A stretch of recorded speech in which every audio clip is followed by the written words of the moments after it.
ونصلي ونسلم على رسوله الكريم أما بعد فأعوذ بالله من الشيطان الرجيم بسم الله الرحمن الرحيم قال رسول الله صلى الله عليه وسلم رضا الرب في رضا الوالدين صدق رسول النبي الكريم الأمين إن الله وملائكته يصلون على النبي يا أيها الذين آمنوا صلوا عليه وسلموا تسليما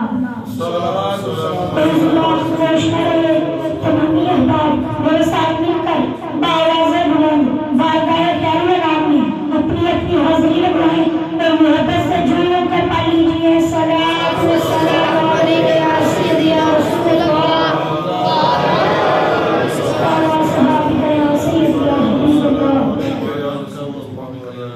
تمام حمد و ثنا اس رب الجلال کے لیے جو خالق عرش و سماوات بھی ہے اور مالک شجاعت بھی اللہ تبارک و تعالی جل جلالہ و عم جلالہ و عظم شانہ و تم برہانہ کی حمد و ثنا اور حضور النور شافع النشور احمد مجتبی جناب حضرت محمد مصطفیٰ صلی اللہ علیہ وسلم کے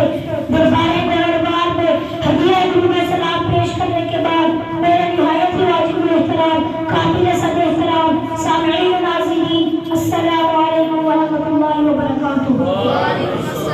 آج مجھے جس موضوع پر اللہ کشائی کرنے کی سعادت حاصل ہو رہی ہے وہ ہے باپ کی شان۔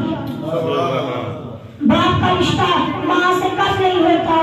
باپ کے ہوتے ہوئے کوئی غم نہیں ہوتا، باپ سایہ ہے، باپ دکھوں کی ڈال ہے، باپ کے بغیر یہ زندگی نڈھال ہے، باپ کے دم سے یہ خوشیاں زمانے کی، باپ نہ ہو تو جگہ نہیں ملتی سر چھپانے کی۔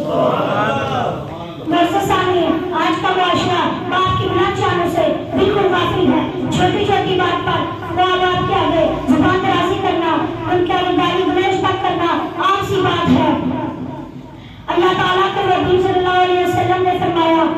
ربی فی رضا الوالدین، رب کی رضا والد کی رضا میں ہے، مطلب تم اپنے باپ کو راضی کر لو تمہارا رب تم سے راضی ہو جائے گا۔ اور دوسرے مقام پر ارشاد فرمایا الوالد اوسط ابواب الجنہ، تمہارا باپ جنت کا مرکزی دروازہ ہے، مطلب تم اپنے باپ کو راضی کر لو تو اللہ تعالیٰ تمہیں جنت کا مرکزی دروازہ عطا فرما دے گا۔